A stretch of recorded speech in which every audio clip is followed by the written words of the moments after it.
фестивал озмуни ҷумҳуриявии телевизионии эҷодиёти халқ Андалеб 2018 ба ифтихори соли рушди сайёҳӣ ва ҳунарҳои мардумӣ ва ҷашнҳои миллии кишвар дар ноҳияи шаҳри Нав баргузор гардид. дар кохи фарҳанги ноҳия ба ифтихори соли рушди сайёҳӣ ва ҳунарҳои мардумӣ аз ҷониби кормандони шӯъбаи фарҳанг намоиши дастранҷи ҳунармандон пешкаш карда шуд, ки чандин намуди ҳунарҳои мардумиро фаро мегирифт, қобили таваҷҷӯҳ буд. махсусан ҳунари ресандагӣ, кулолгарӣ, кешбофӣ, рассомӣ, ҳунари кандакорӣ диққати аъзои ҳакамонро ҷалб намуд. Фархунда Ғайбуллоева, ки дар номинатсияи Шашмақонхонӣ баромад намуд, аъзои ҳакамон барои истеъдоди хуби ӯ 10 хол доданд.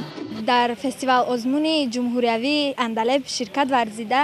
аз он хурсандам, ки соҳиби 10 хол гардида ба даври дигар рохат ёфтам ва ман ба ҳамаи устодоне, ки дар жанри шашмақон маро дастгирӣ карданд, ба онҳо ташаккури худро мерасонам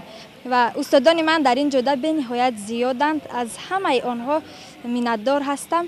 ва мехоҳам ҳамин жанри шашмақонро на танҳо дар ҷумҳурии Тоҷикистон, балки дар арсаи ҷаҳонӣ муаррифӣ намоям. мақсад аз баргузории фестивал озмун намоиш додани дастовардҳои ҳунарию фарҳангии истиқлолияти давлатии кишвар буда, дар таҳкими худшиносӣ, баланд бардоштани ҳисси ифтихори миллӣ, эҳёи ҳунарҳои миллӣ ва тарбияи маънавии шаҳрвандон бахусус насли наврас мусоидат хоҳад кард, ки он манзури тамошобинон гардонда шуд. боиси хушнудист, ки мардуми бо фарҳанги ноҳияи шаҳри Нав дар ин озмун ҳунарнамоии худ масалан дар сатҳи баланд хуб пешкаши тамошобинон ва анамун ҳаводорони санъати мусиқиву ва дигар санъатҳо гардонида шудааст. ва мақсад аз баргузории чорабиниҳо дар ноҳияи шаҳри Нав пеш аз ҳама баҳри эҳё ва рушди ҳунарҳои мардумӣ, инчунин дар пайравӣ ё ин ки бахшида ба соли рушди сайёҳӣ ва ҳунарҳои мардумӣ, ки соли 2018 аз тарафи асосгузори сулҳу ваҳдати миллӣ пешвои мо пешниҳод гардид, хуб ба нақша гирифта шудааст ва боз ҳам мардуми фарҳангдӯстдори ноҳияи шаҳри Нав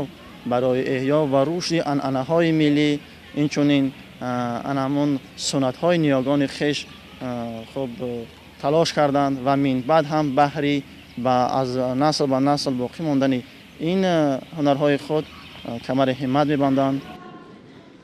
бояд гуфт, ки озмуни мазкур бо иқдоми Вазорати фарҳанги ҷумҳурии Тоҷикистон ва Кумитаи телевизион ва радиои ҷумҳурии Тоҷикистон байни аҳли ҳунари шаҳру навоҳии ҷумҳурӣ ташкил ва баргузор гардида истодааст.